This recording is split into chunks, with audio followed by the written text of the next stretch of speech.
El panorama general de medios, que él describió muy bien, lo queremos relacionar más directamente con un caso emblemático que ocupa el centro de interés de estos medios, que es el caso de Venezuela, donde él reside y donde se sufre más directamente toda esta campaña dislocadora, digamos, de los medios. Yo quiero simplemente, ya que nombraste el caso brasileño, que también está muy en boga ahora, recordar que los medios fabricaron un presidente en Brasil. Collor de Mello fue fabricado por Mariño, el dueño de la cadena Globo, cosa que él, con el mayor de los cinismos, reconoció poco después. ¿Qué está pasando en Venezuela ahora, Diego, y con los medios alternativos? Otros 5 minutos. Bueno, le agradezco, Ernesto, esta posibilidad de continuar el tema y vincularlo a Venezuela, ¿no? Venezuela, indudablemente, desde que ganó el presidente Chávez, que nadie pensaba que iba a ganar, fue una cosa de un momento histórico muy importante, es decir, ni pensaron que se iba a hacer una reforma constitucional como se logró con el 56% del electorado venezolano, donde se transformó una nueva constituyente y una nueva ley bolivariana, ¿no? Constitución bolivariana. Eso generó un cambio muy radical en Venezuela, ¿no?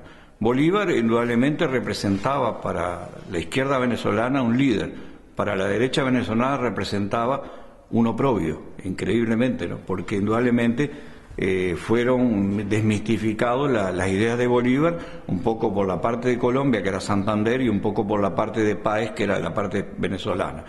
Entonces, ese mito de Bolívar, Chávez lo llevó a la historia nuevamente, ¿no? Lo puso en la palestra de Venezuela y se generó todo un proceso, ¿no?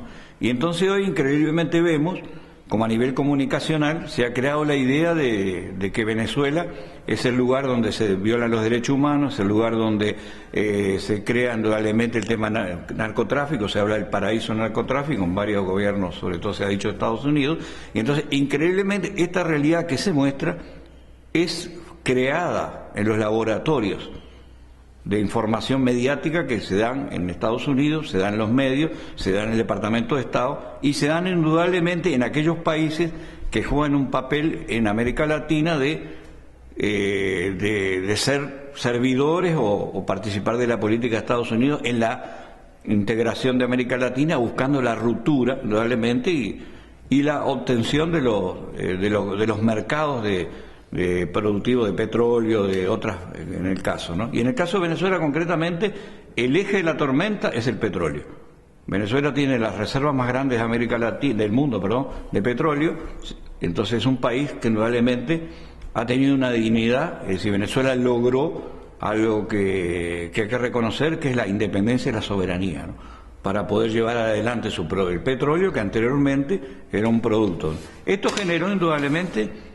La derecha durante 19 elecciones solo ganó una, que fue indudablemente una reforma constitucional que se quería hacer para poder avanzar más en la construcción del proyecto socialista. Eso no funcionó, fue la única. Entonces, la derecha nunca ha podido crear una propuesta de gobierno que satisfaga a la mayoría de los venezolanos. Entonces se ha mantenido históricamente por encima del 50% 18 elecciones a favor. Unas llegaron a 58, otras llegaron, y la mínima fue en el gobierno del presidente Maduro, que fue de 1,5%, ganó él. Eso generó que la derecha decidió que la muerte de Chávez y Maduro era el momento histórico para quebrar la revolución bolivariana. Entonces creó dos mecanismos. Uno, el mecanismo indudablemente de la guerra económica, es decir, concentrar, llevar, y el dólar paralelo, que llevaba un dólar que se fue al 500% por encima del dólar normal venezolano. Eso generó indudablemente una guerra muy parecida a la que se dio en la época de Allende, que yo estuve en Chile de esa época, y era igualito la forma, cómo manejaban el dólar negro, el precio del dólar y todo. Pero ¿qué lograron ellos?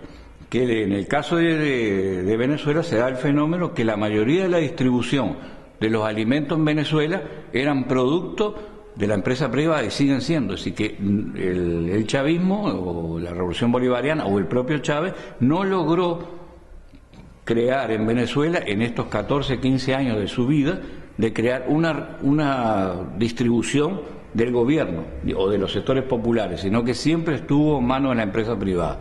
Esto lleva a que se crearon varios fenómenos, entre ellos se aplica un plan desde Estados Unidos que se le llama el Plan Candado, que implica que el problema por debajo con Guyana, que siempre había tenido buenas relaciones, de repente gana un presidente vinculado a la CIA y vinculado a todo eso, y la ESON ingresa a territorios que estaban en litigio y quiere apropiarse de eso, y automáticamente la crisis que había en la frontera con Colombia, una crisis muy grave, porque indudablemente se iba a la mitad casi el 60% de los productos venezolanos se iban por la frontera.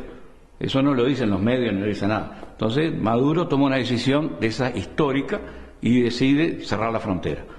Esto llevó a que una campaña enseguida de Estados Unidos de la violación de derechos humanos, y realmente no ha sido comprobado ninguna violación de derechos humanos por el lado. La mayoría de los colombianos quisieron ir, se fueron, y los que se quisieron quedar. Ahora, perdón que te interrumpa, pero la imagen de algunos colombianos atravesando el río con los colchones en la cabeza la pasaron 1000 veces. Sí, ahora, los 5.400.000 colombianos que viven en Venezuela no pasaron ni una.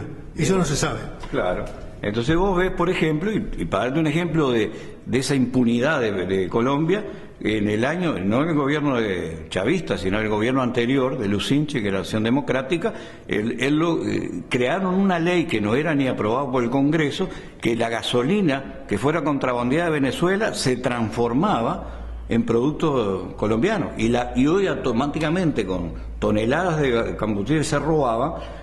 Colombia, que no tiene, ya se le acabó el petróleo, vende gasolina al exterior. ¿Y de dónde sale esa gasolina? Es gasolina venezolana. Entonces, indudablemente, para cerrar un poco, y ya estamos en tiempo, es decir, Venezuela en este momento está en el marco del ojo de la tormenta, y cierra con eso el decreto Obama, que trató de dilapidar a Venezuela en el foro de Panamá. Fracasaron en el foro de Panamá, y actualmente fracasaron en la propuesta que se hizo en la OEA de nuestro coterráneo secretario general de la OEA, que intentaron dejar a Venezuela fuera de la OEA y con la Carta Democrática para censurarla en toda América Latina, pero nuevamente, como fracasaron en Panamá, fracasaron en la OEA, y seguirán fracasando porque no entienden que América Latina ha cambiado.